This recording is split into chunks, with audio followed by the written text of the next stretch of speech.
Hello, Cedar Falls, and welcome to the Standing Committee meeting of Monday, May 15th, 2023. I will now call this meeting to order and ask for a roll call from Madam Clerk. Schultz. Here. DeBoer. Here. Cruz. Here. Harding. Here. Ganfield. Here. Sires. Here. Dunn. Here. All members present. Thank you. All right, we're going to start with a committee of the whole and a presentation on a potential emeritus program for former city elected officials. And I believe we have Mayor Green here to give us the presentation. Welcome. Good evening, committee and Mr. Chair. Thank you for the opportunity just to give a short presentation on a proposal that I've been working on with some advice from former elected officials. I've reached out to Councilor Harding. I talked a little bit about it as the pro tem, and then with city staff. And the reason why I'm bringing this forward as a mayor policy is because of the advice of Mr. Rogers as the city attorney. We would have just a concern that if this were a council policy, then there would be potentially a concern about these former electeds being an official appointed government body, and we want to avoid that. So that's why I've got this coming forward as a mayor policy. And I have several mayor policies that I've just implemented. It's mostly been behind the scenes for how the mayor's office operates. But because this would potentially impact council members who are going off from the chambers in the years ahead, and then also just because this is a new program that I've not seen elsewhere, and so I want to make sure that we get the wisdom of the council on this as well. And I'd be happy to make tweaks or changes to it to get the best product possible. So the idea behind this is having a group of people, and we got some tonight, so Paul Ryder, former city council member, Tom Haggerty, and Frank Dara, and also several other members. They came to City Hall about 2 months ago, and I gave a tour of the new facility, and we had a great conversation for about an hour and a half about what's going on in city government and how their experience related to that, some of the things that they saw in common with some of the challenges of today. And it was just a very insightful and helpful discussion. And as I look back to UNI and some of the policies they have in that program, there's a professor emeritus status that's offered to former professors, especially if they've been on for quite some time, which allows them to stay connected, stay involved in the life of the university. And so I'm envisioning this emeritus program as sort of, in one way, a think tank for the mayor and for the council. If we have certain questions or we just want to know, like, how did we get to here? There's a lot of corporate knowledge, there's a lot of background that these former electeds can provide. Also, as I've listed in the policy, on the background side, I see there's a great value for keeping a healthy connection within the organization, retaining a sense of purpose and contribution, which is vital to mental wellness, and then provide continued value and continuity to our organizational culture and processes. So I certainly wouldn't look to see the members of this program, this mayor's program, as being political, but I would see them as goodwill ambassadors for the city and a source of information and mentorship as well. So with the policy that you had in the council packet, status would be granted to any former elected official at the city level who departed office in good standing, meaning they weren't removed from office. And they can request it on their own for being added to it. It's not something they have to do if a member doesn't wish to, a former elected doesn't wish to participate. They certainly don't have to, but I've had interest from former Mayor Doug Sharp, from council members Sandy Glenn, Paul Ryder, Cam Yarn Cheyenne, Tom Haggerty, John Runchie, Nick Tiber, Tom Blanford, and Frank Dara. And so their interest and their enthusiasm for this proposed program really encourages me that it's something we can make into a very useful and helpful booster organization for the city. So I can certainly answer questions that you might have about some of the particulars, or if you have questions, if you see any gaps in the policy. Where I would see the value particularly is in having the emeritus members participate in our civic events. So I'm looking at the new inauguration ceremony for January 2nd for this upcoming year in the council foyer. They would be invited as special guests to that. End of council term receptions, which we have usually in December. Retirement ceremonies for directors and chiefs. Some of our major city award ceremonies, such as the Distinguished Service Award or the Key to the City Award. And then other high-level ceremonies and occasions with significant meaning in the life of Cedar Falls. And I'm thinking especially of the Business and Industry Awards, that they would be invited to that. I also see two other parts where they could be very helpful when we have our council effectiveness work sessions each year. I would like to invite these members to join in that discussion, especially for newer council members as they're coming in, to hear maybe some stories, hear about some of the challenges that these formers had, how they worked through those. I think that could be very helpful for our group. And looking at conflict resolution, deliberation and decision-making, and team building. And then the other part that I see as very helpful is for Part D, under 5D, the City Goodwill Ambassadors. I would like to see this group, and if it's approved and I can participate next year when I'm not mayor, where I'm excited about it is being goodwill ambassadors, encouraging engagement from the community to teach the fundamental principles of civics, active participation in government, and overall good citizenship.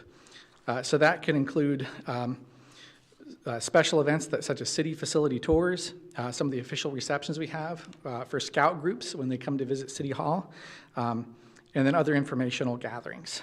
So, and then the last part of that is I have a vision for a roundtable discussion that might occur quarterly or maybe by twice a year with the emeritus members and the current city council members.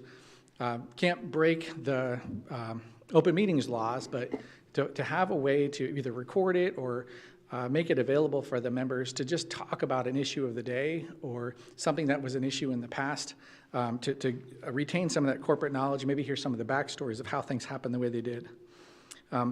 This would continue under the policy for that emeritus status. It would be indefinite, just based on a principle of good behavior, as long as they're not having a felony conviction or impeachment from office or something else that would bring discredit on the city. But otherwise, they would be retained as indefinitely. And that really explains the idea of the program. Again, I'm looking for ideas and maybe where some concerns are, some flaws that I've not thought about in the program. And I'm being very careful about this, mainly because it's not been adopted elsewhere that I could find. But I have a lot of interest from the Iowa Mayors Association, from other mayors for similar programs, because they see the value in their communities as well. So we would certainly be on the front edge of this. So with that, turn it over for council discussion on it. And this is one of those times where I wish we had a side conference room that we were meeting in, just so it'd be more informal. But I'm just looking for a discussion here and then maybe some ideas for going forward. All right, thank you. We'll start out with Councilmember Schultz. Mr. Mayor, how much of this is happening already, just by tradition or by culture or by just because it happens?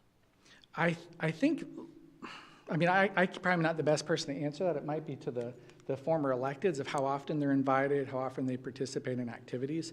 My sense is it's not much currently. Mr. Ryder, would you like to speak to that? I can give a fairly good idea on that.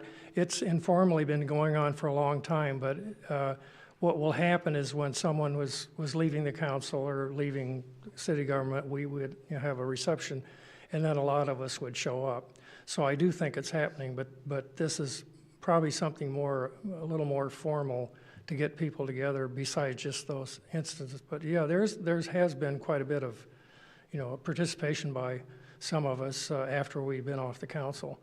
But I think this is probably a much more broad undertaking. So That's where I would see this as more of a formalized program that, really is inviting, not just, gee, maybe I should stop, or I wonder if I should send an email, as speaking as maybe a former, where this is, oh, I feel welcome, and I'm a part of this because I was an elected councilman or elected mayor. Thank you. I appreciate it. You're welcome to stay up if you want. Any other council members have questions, thoughts? I guess ultimately, I'll say something while others think of stuff to say. I think it's a good idea. It's worth trying, you know. And I'm sure as it goes, it would probably evolve. But seeing the group as recognized by the city and allowing participation by people who want, but not being mandatory, I think it's a, you know, especially the way you have it set up with you know, civic engagement and coming to the ceremonies and stuff like that. It's not overstepping the bounds into like the political realm. It's Right. pretty much all just engagement from a, you know, a get together and ceremony type style. The one thing that I was thinking was, I saw the thing you said about a conversation like possibly quarterly or you know, twice a year that would be with 3 council members. And maybe if instead of that, I mean, that could always happen. There's nothing wrong with that. But if it does happen, it might be worth trying once a year to have a committee meeting or a formal meeting with just if there is something to talk about. If there's not, don't force it. But if there's some sort of engagement that we could have where the public could watch and we could have a formal meeting, that would also be, you know, good. Or a work session, maybe. Sure. I think it would benefit everybody who's participating in the program to possibly, you know, pick the brains of the current council members, and the current council members be able to pick the brains of former council members. I know I've talked with multiple people back there many times while I've been on council to ask them specific questions or their thoughts or whatever it is. So I think, and I've gotten lots of help from many of them. So I always appreciated that. So that's all I have. I think it's worth trying. Other council members care to ask questions, speak up, thoughts? I guess, Mr. Chair. Yes, go ahead, Councilmember I guess Ganfield. I'd like to ask or reiterate the same thing. I think this is already happening. I think the function of it is a great idea, and I, like you, have had multiple conversations with past council persons, and I really value their insight and their expertise. I think this adds in a layer of authority that may be of concern. I guess I'd like to ask for Mr. Rogers, what was the concern about this being a council policy that makes it a no-fly zone there, but makes it a good idea here? The focus of our discussion was more on the aspect of a recommending body. So this is informal discussions versus recommendations, because whether formed by council or put together by the mayor, if it's a recommending body, it's subject to open meetings laws. So an informal gathering under the guidance of the mayor would not be necessarily, so it could be an informal discussion. That's the difference. Whether it's a council initiative or the mayor was more of a, how does it fit with council really? What is it in terms of council involvement? But the mayor can form groups like this much more easily, I guess. So it was more of a structural thing on council versus a mayor policy. Okay. I guess as a follow-up to that for you, Mr. Mayor, I'd ask, I mean, I heard informal quite often in that response. This is absolutely formalizing that informal process.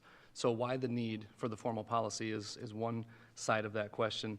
I guess I'm curious how you see that working to formalize this, and it can't happen without this. And second part of the question would be, what authority do we have in this? I mean, you have full right to make this policy and do it, right? Yeah, I would see that as it's written, it's not something that would require council approval for, but I didn't want to move forward on it without, as there are council members currently or former council members on it, I didn't want to do it without input of council. And as a formal versus informal, I think this still keeps it as informal as possible, while being a recognized program and appreciating, in some ways, a process to say, yes, we are going to ensure to invite all members who request to be invited to the, some don't want to, but to make sure that those are included for an invitation. And I think also to know, I think as Councilor Schultz mentioned, not just feeling like, okay, I can go, but having the sense that, yes, I'm welcome at these events. my insight and knowledge is appreciated at these events. It's not just, I'll show up because I can, because I'm a member of the public. So it's not, I wouldn't say it certainly is required by any stretch. We still gain input without it. But I think there is value in adopting a set procedure for it, of like who's going to be in it, who's not. You decide on your own whether or not you want to participate, just to give it a little bit more gravitas, for lack of a better word. And in terms of concerns about the program, the one thing I would say would be that I'd want to make sure we stay away from is any kind of political stances in the group. I mean, that's not the purpose for it.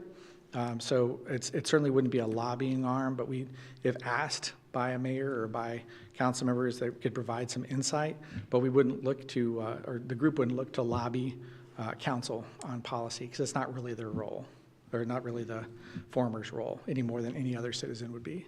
So it's not special power to do that by any stretch. Mr. Chair, I guess I just follow up on it. I guess since you're asking for input from us, I see it as problematic at best. I have other more derogatory terms in my mind, but that's the nicest way to put it.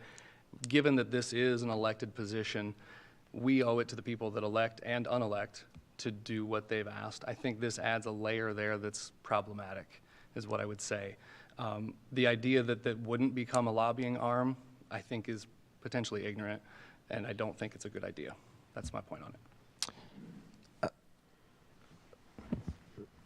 I guess I don't see that side at all. I see the side of it's in getting invited to the public safety ceremony. It's getting invited to say, hey, you served your city for 4 years. You are now not on council, but guess what? We're having a retirement party for possibly a city clerk at some point in time in like 6 years.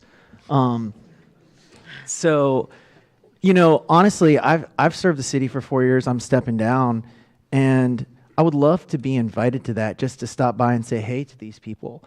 And people are going to lobby no matter what people do, because people are going to say things. But just having an official body to be recognized that you served your city, and here's an extension to a ceremony. It's not to come to council and tell you what to do, or to go to goal setting and help set the city goals, or do anything like that. It's simply, here's an invitation to a ceremony. We're having a civic engagement at City Hall. Would you like to volunteer to show the Boy Scouts around? It's something that we can give back to people like Paul Ryder, like Frank Dara, who served the city for much longer than I've served the city. And to say, like, it's ignorant to think that it would become a lobbying arm, I mean, that's going to happen regardless of this program. It's just something to give back. So, I mean, yeah, I think it's a fantastic idea. And if for some reason it goes off the rail, and then shut the policy down. Mr. Chair, Yes.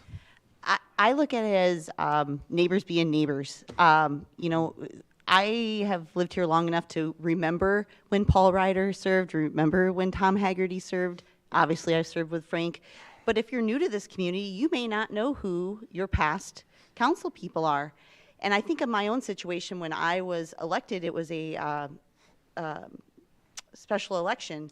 I went from being elected on a Tuesday, and I believe I sat in on the next meeting. It was a very quick thing, and I agree. This has been going on informally for years. These are great neighbors, great community members. But I think it'd be nice to know, maybe some people are done with council and being mayor, and they just they're done. They don't want anything to do with it. And that's fine, totally get that. But it's nice to know if, like, hey, there's a group of folks that if you're wanting, it's not like asking maybe about a specific thing, but there are things that only people who serve in this position maybe get. And it's nice to have a little bit of a neighbor or somebody you can ask questions of, or, and another thing I was thinking of is now if you're in a normal, not now, but if you're in a normal election cycle, you get the opportunity to go to the League of Cities event right after you're elected. That didn't happen for me for over a year. So, you know, I just think for me, it's a neighborly thing. I think these, you know, any of these folks know that what they know about open meetings laws, they know what we can and can't talk about. But if you just need somebody to kind of ask a question and you know, maybe ensure you that you're not crazy, it's okay to have those folks to be there for you. So and then like Simon said, if it doesn't, if it turns into something that's not a good thing, then we can address it then. But I think it's something worth trying. Mr. Chairman? Yes, sir, Councilmember I'll Cyrus. make mine short. I'm always glad to hear from former councilmen. Frank and I agreed for the second time tonight when we walked in the door and we talked about something and we laughed. We said there must be some sort of omen going on. This is our second time we've agreed on something. And Paul Ryder, he's been there for a long time and did a great job. And so did Tom and all the others that came before us. And I know so many of them because I grew up here. But informal, I think, is the best way to go. I would think that they would feel they were always invited to anything that went on with the city. If you want to send them an email every time and say, hey, you're invited to this, I think they're always welcome. I always love to see them, whether we're down on the street or wherever we're at. So I don't worry about trying to make something formal. I think it's always great to see them, and I know that, you know, Tom sends me emails all the time on my personal email, and we usually don't agree, but sometimes we do, and I think it's great to have that rapport, but you don't need something formal. These council people will call when they have an issue, and that's just my point to it. I love these ex-council people, and I do think they have a lot of knowledge, and any of you can tap into them for any reason, so that's all. Well, as for policy, informal is never best. And here's why. Who do you send the emails out to? Who chooses who they get them? What staff member sends the emails out? What if council says don't send the emails? What if there's too many what ifs? All this does with the formalization, it doesn't give the body power. It simply formalizes, if you want to continue to be invited, then you sign up and you get an email. As I said, they are always invited, and the mayor can easily send to anyone that always wants to be invited a formal invitation, but I'd like them to know that they're always invited. I'm glad to see them at any time. Doesn't have to be formal. It's just the way it is. And I agree with that, but how do you so that then just puts so we're just supposed to email the next mayor if we want to be invited to ceremonies and still, you know, and say, hey, can you just let me know when everything's going on? And the mayor's going to say, sure. What if the mayor says no? Easy done. There it is. You answered your own question. All right. Well, you guys. I really appreciate and understand Dustin and Dave's comments, and I think it's very important that they bring this sort of thing up. It's having this could be something we try, and we do not. We should feel welcome, and I've always felt pretty welcome down here, but that's not always the case. This may be a way to maybe create a group of former people, and you would be part of it when you're done, who would be a little more organized to at least we would be available. But I do think it's very important to your point about, we would not be in any way an authoritative structure that would, have decision-making authority or anything like that. But there is this would be worth trying to make it a little more formal in the sense that people would know there's something going on. Now, I've had meetings with Rob, but he's called me up, and I appreciate that, but I would think that there would be times when we could get a group of us together. When we were together at the meeting where we talked about this, I think there was a lot of interest in our being able to share with you and future council members situations that we've fought battles or we've had decisions to make that required a certain amount of thinking and coming together. And that's, I'm active in the Emeritus Association for the University of Northern Iowa. I've been an emeritus professor for 13 years, and we have a formal organization that meets, and we do advise the president and the vice presidents. they listen to us, but you know, it's just more a recognition that there are people who have sat down here before you who have had a lot of the same concerns about this city and have, you know, dedicated a lot of our time and energy to hopefully making it a better place. And I think that there might be a value in having at least trying something like this, so that we are a little more aware of what, I mean, I think I know a lot of people who, you know, I watch the meetings, I watch your meetings. I'm interested, I have opinions, but I would not feel like I could, you know, other than, you know, tell you if you ask my opinion. But I do think that there's a, you know, a collective experience or wisdom. Maybe that's overstating it, but I think some of us have put a lot of time and effort into city government, and we still do care.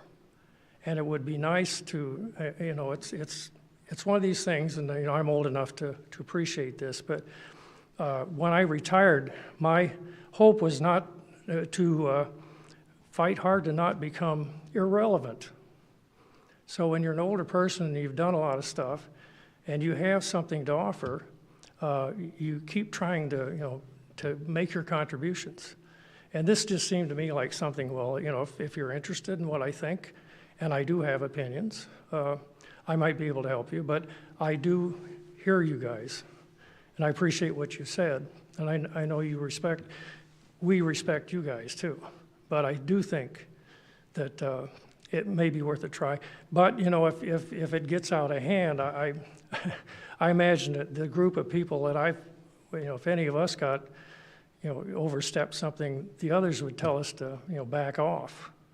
Because I think we know what this is all about.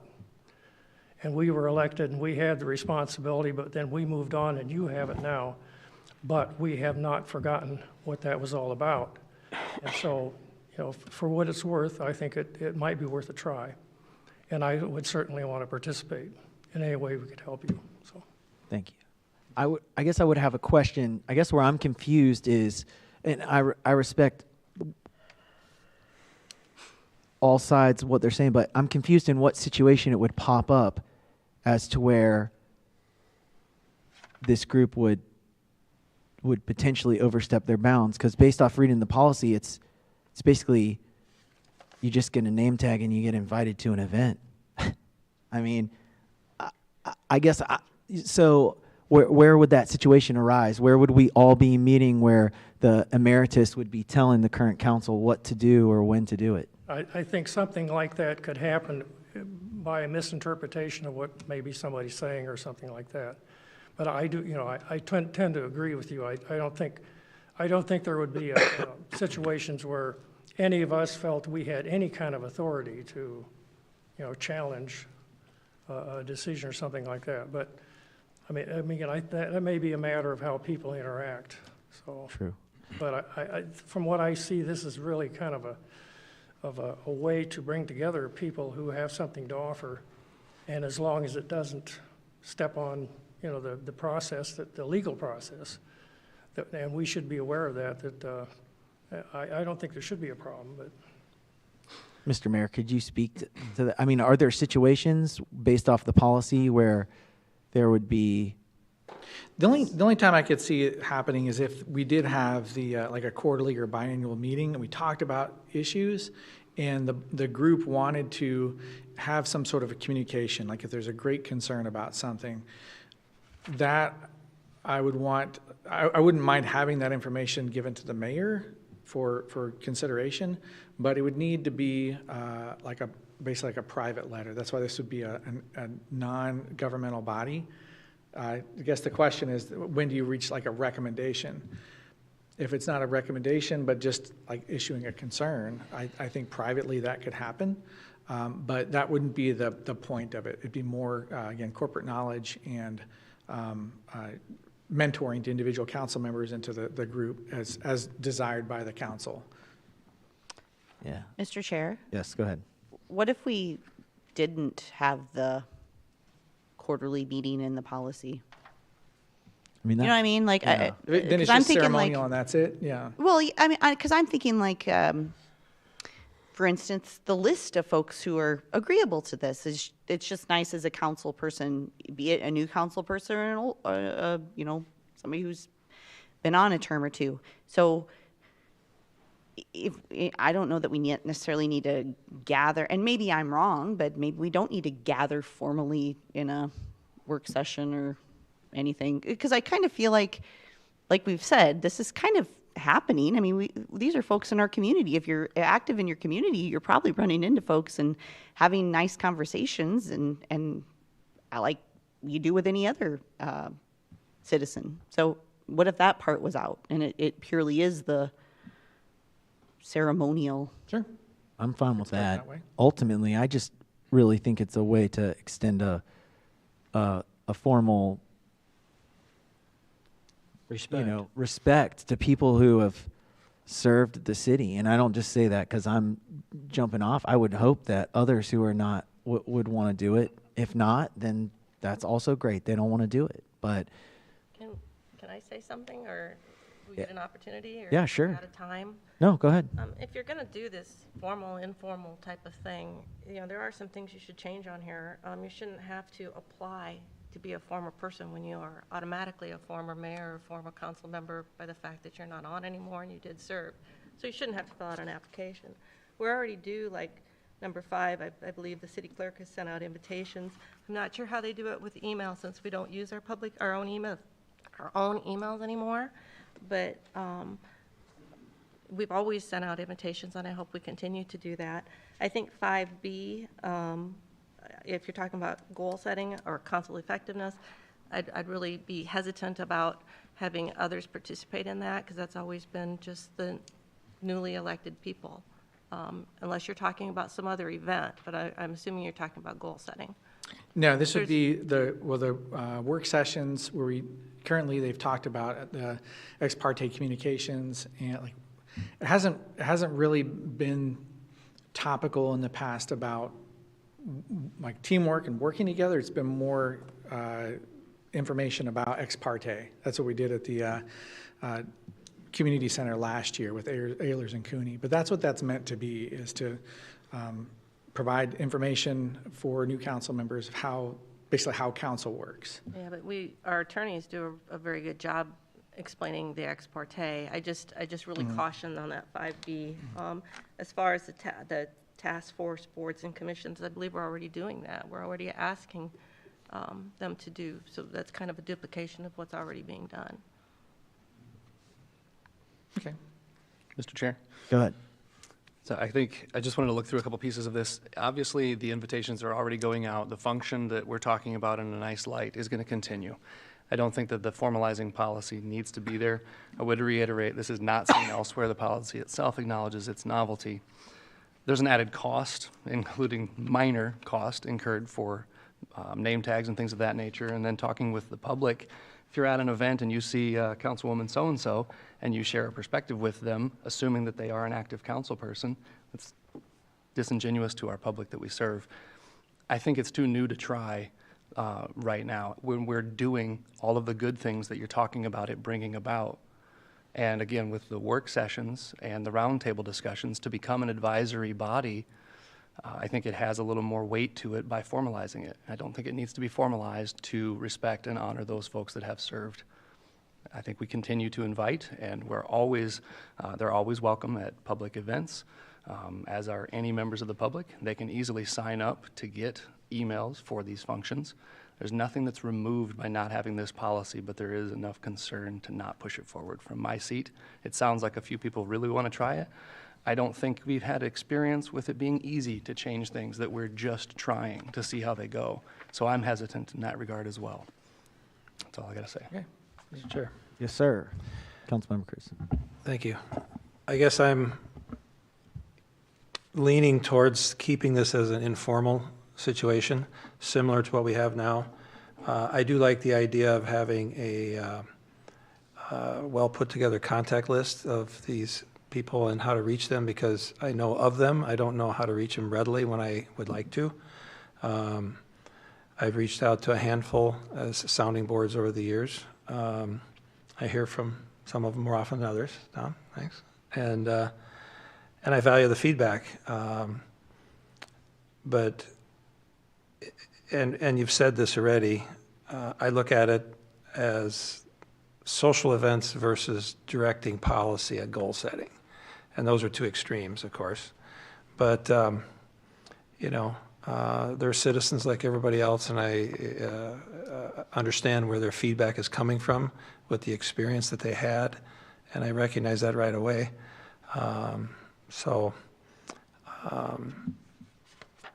I just lean towards being more informal with a nice contact list that it may be out there, but I don't have one. So, question for Kevin Rogers. With the mayor policy, the next mayor could just can it, correct? Correct. So it's only hard to change something when you can't get 4 council members to do it if it's a council policy. So with mayoral policies, he could make something else. And I'm not saying he should. I appreciate that the mayor brought it forward and we're talking about it. I'm just saying that we should be careful about what we talk about, what's hard to change and what's not hard to change, when it is very specific based off state law and city government as to how we change things. And mayoral policies are easily changed from mayor to mayor consistently. Council policies are much tougher to change. You are correct, because then we have to follow the set of rules either that previous councils have set up, and we need to have a minimum of 4, and in some cases more. So it can be tough, correct. But this one, no, it would be easy to change. Whoever gets elected next could just scrap it, and it could actually never happen. Okay. And to Councilmember DeVere's point, I'm willing to drop the effectiveness work sessions, the participation there, and Also, the boards and commissions to get rid of that. That E2 and 3 you need to really think about too, because of the open meeting rules. Okay. So yeah, and I think that's easily remediable of like how those are approached for the roundtable discussions. And maybe it's not council involved in that at all. So it's very helpful to have the discussion. I really appreciate the input, and certainly this is what I was looking for, was to see where some of the concerns were, where we need to adjust, especially for a new program. So I will take that under advisement and make changes and release that, looking at probably mid-June would be the policy. So I greatly appreciate your time. Thank you. And now we'll shift on down to Councilmember Schultz, who will take over as chair for Public Works Committee. Okay, our agenda item is just a single item, and it's request for no parking on portion of Bluebell Road, and from City Engineer, Mr. Wicki. All right, thank you, Mr. Chairman, rest of the committee, staff. Tonight I have a brief presentation regarding Bluebell Road and parking on that. Just to kind of remind you how we got here, there was a council referral back on February 6th to investigate restricted parking on Bluebell Road from South Main to Coneflower. So what we did is that, a little background information first.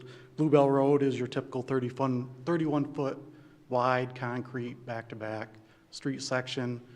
Parking is legally allowed on both sides of the street. It has 25-mile-an-hour speed limit. There's sidewalk on both sides of the street. There's an existing bus shelter near the entrance to the Mercy One on the south side of Bluebell. We asked for the accidents that might have occurred on Bluebell Road, and over the last 5 years there were 7 calls to services, and out of those 7 calls there was only 1 accident that occurred on Bluebell. The rest of those calls were incidents that would have occurred in parking lots, primarily the Mercy One clinic there. On this stretch of Bluebell Road, there's 4 stakeholders that we were interested in. That would be Fairway, Quickstar, Cedar Falls Public Safety, and the Mercy One Clinic. And there's just a overhead shot to show you the area that we're talking about here. So what the staff did is that we reached out to each one of these stakeholders and just to kind of gauge their interest on what they might feel about having restricted parking on Bluebell Road. Fairway, they said that they would be in favor of it.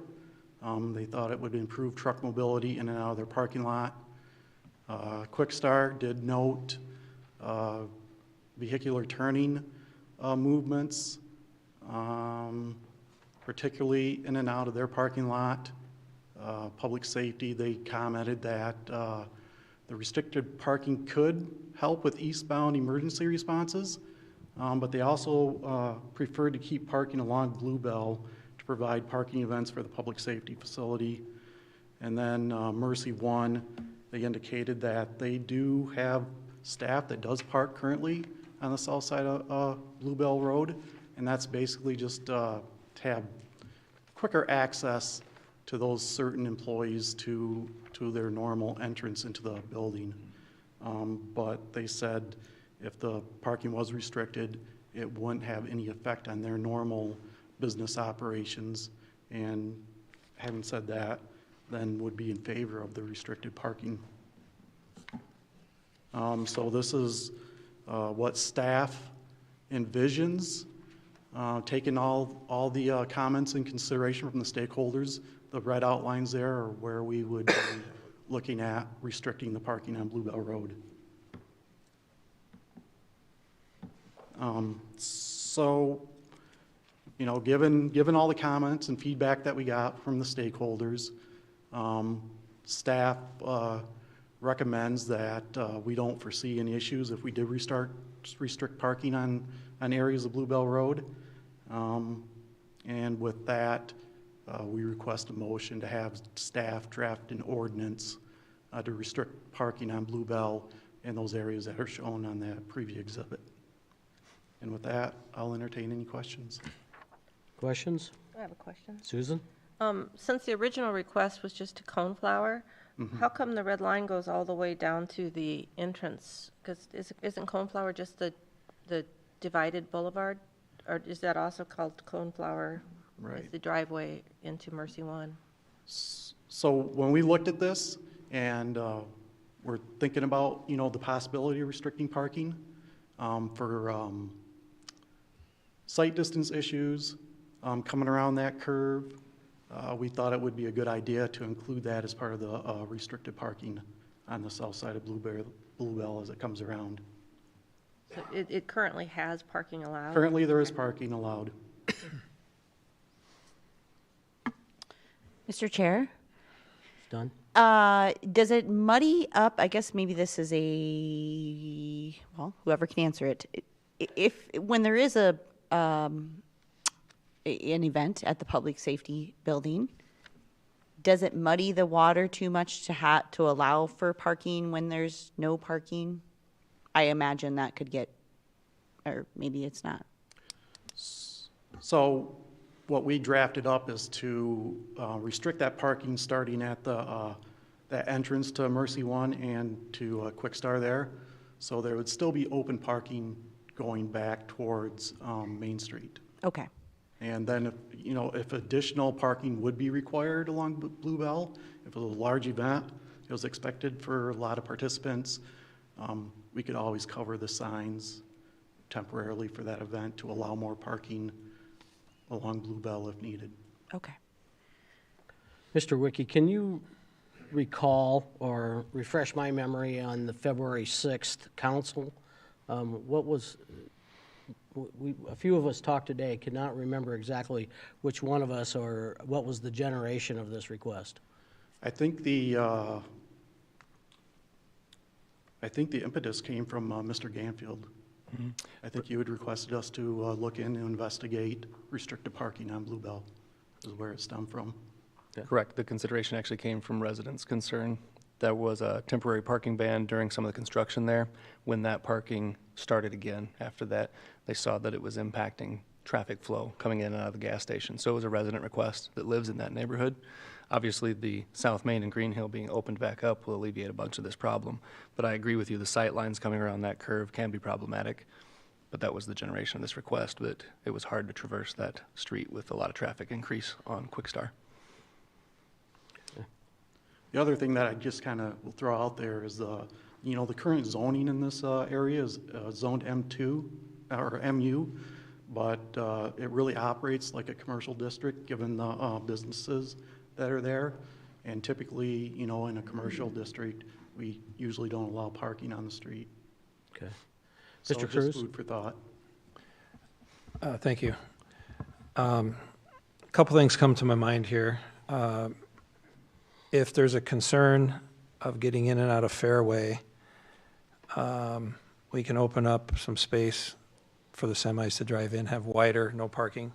But when I look at a 31-foot road that's been built, it's designed to have parking on both sides. And when you have an open 31-foot road, it's going to become a raceway. And we've got different places in the community where citizens are always complaining on a street that's really wide and open. And we talk about traffic calming. And one of the things that our staff brings up for traffic calming is cars parked on the sides. It's one of the things. We paid the money to build the 31-foot street.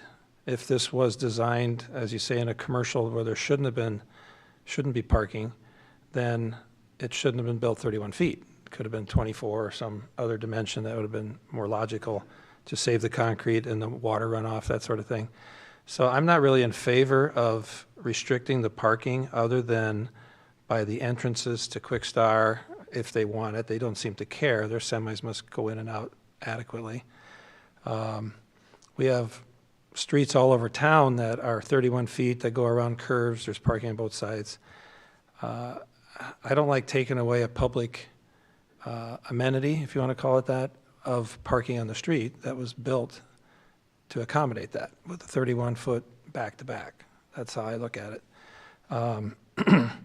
If there's a big event at the public safety building and there's not street parking, say we don't realize how many people are going to show up and we didn't cover the signs, they're going to go into the Fairway parking lot, which is right across the street. It's the easiest place to spill over into. They could also go into Mercy One parking lot, which is kind of over the grass there if they get through.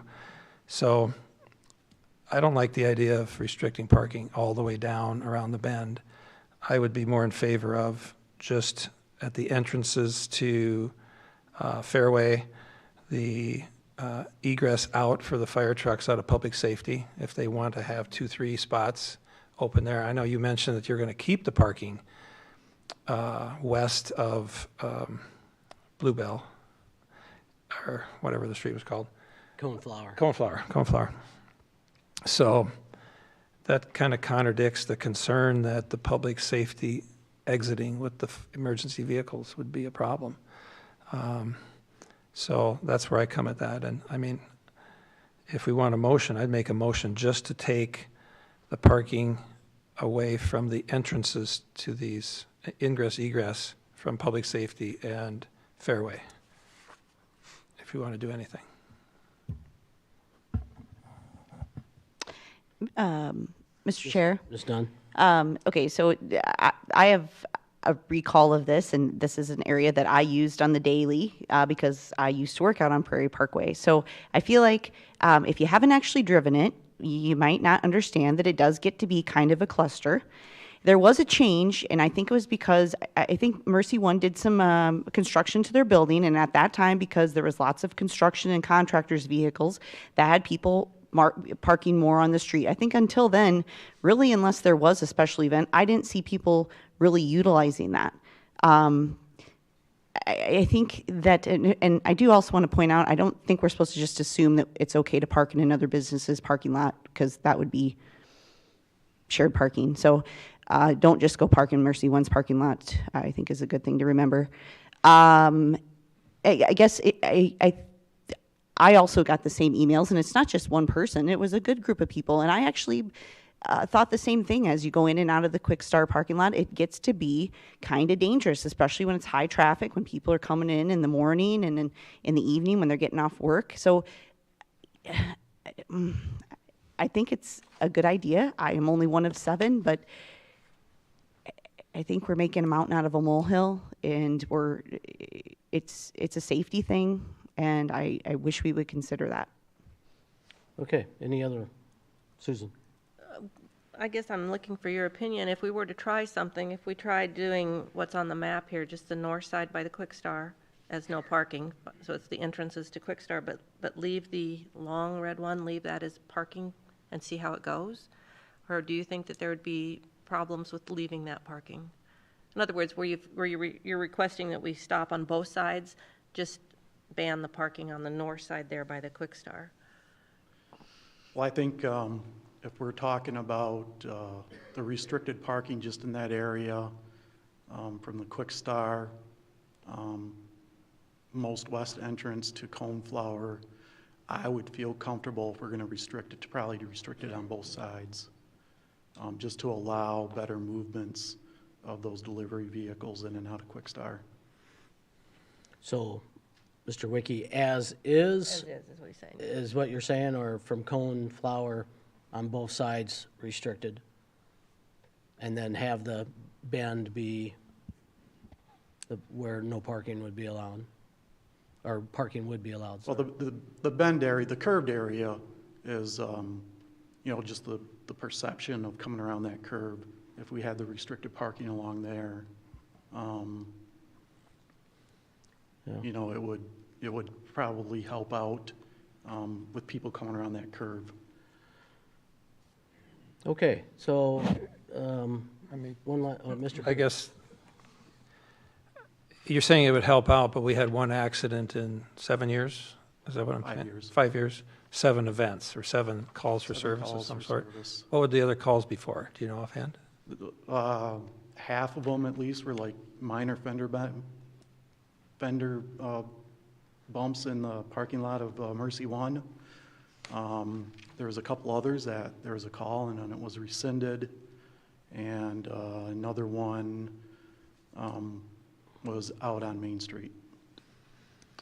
So there's really not a high incident of injury or accident, is what we're saying.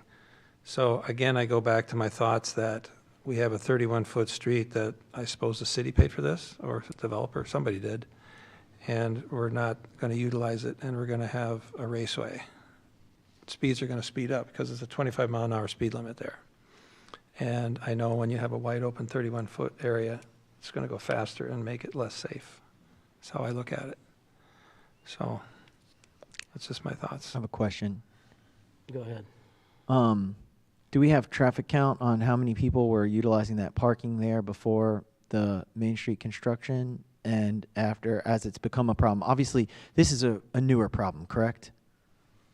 Is that why we're getting these messages from people? And from my own observation, Yeah. and I know I'm not the end all, but it seems like it's a newer problem since that construction happened to that building. I believe, and I'm not for sure, but I think a lot of those people parking there may be employees of that clinic. And it didn't seem to be a problem until that construction in the medical building happened. Which rerouted traffic and stuff. Do we have any traffic counts by chance at all? I know it's probably a long shot, but do we have any information before about how many people were parking there? Just curious. I don't have that information, just that when we talked to Mercy One, they indicated to us that, there was a handful of people that do park out on the street in front of Mercy One there, just because it's closer access to, wherever they work inside that building.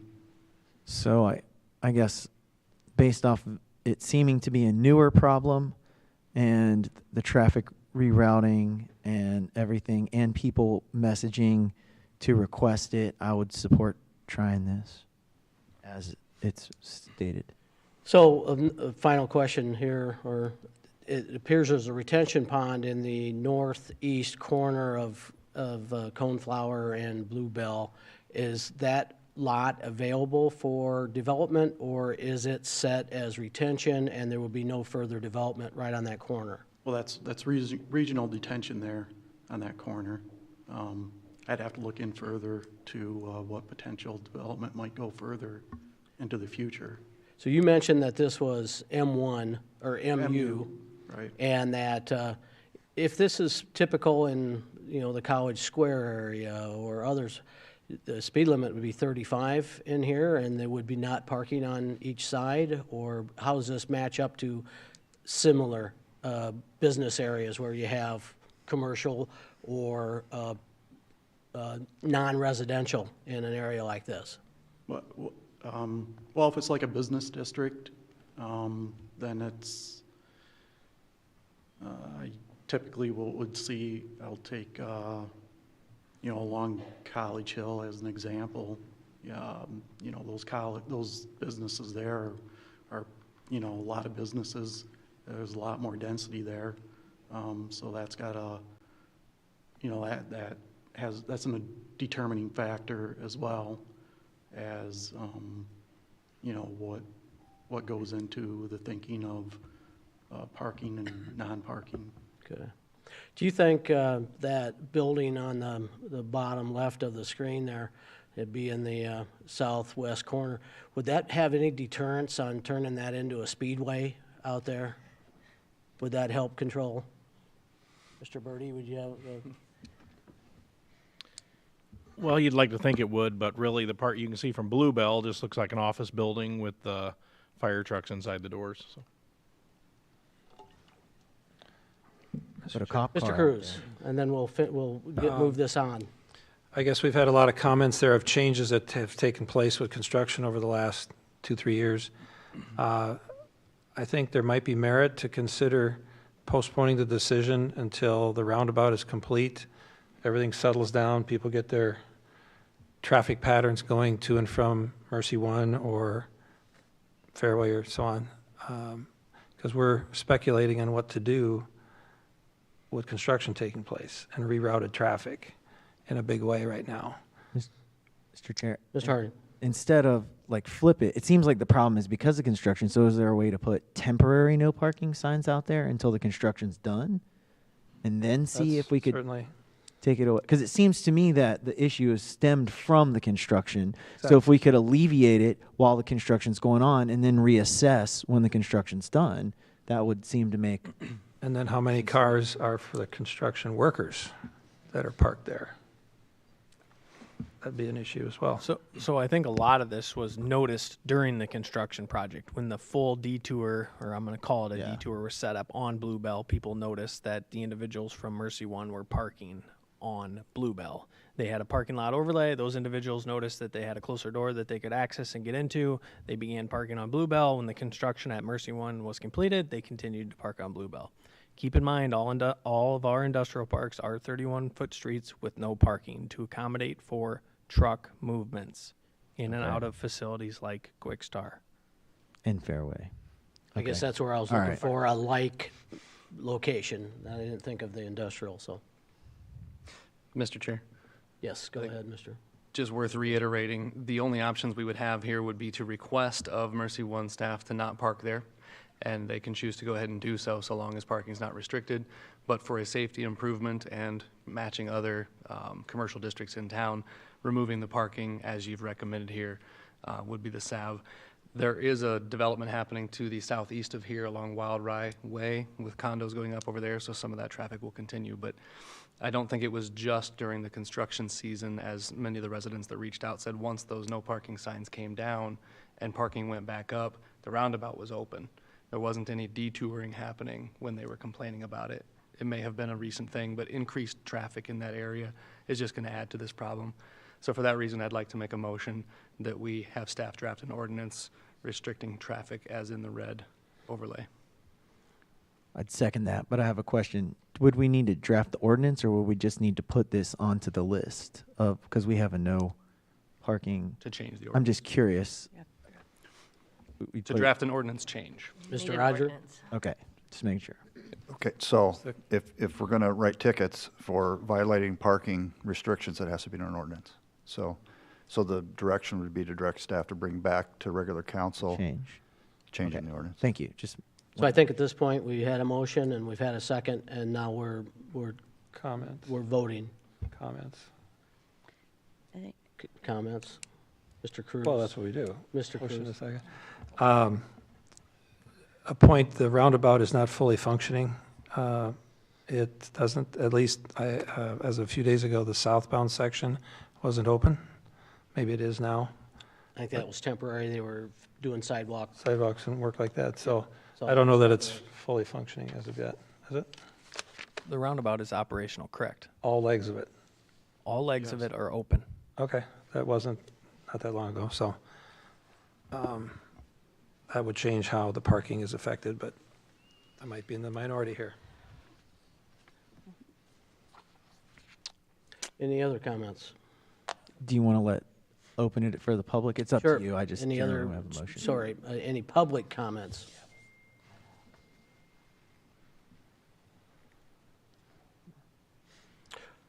All right, going once, going twice, going 3 times, and we'll finish comments. Council? Good. Do we need a vote? Do we need a vote? Voice Ms. vote. Danielson, do we need a voice vote or a voice vote? All right, could you read what we're actually, Sure. So the current motion on the floor is to have staff draft an ordinance to restrict parking along Bluebell Road as shown in the exhibit, so. okay. All those in favor, say aye. Aye. All those and opposed? And I think that carries. Okay, with that, I'll adjourn this meeting and give us a 25 minutes after 7 start time for council. Does that sound okay for everybody? Thereabouts, yeah. Sounds like a plan. All right,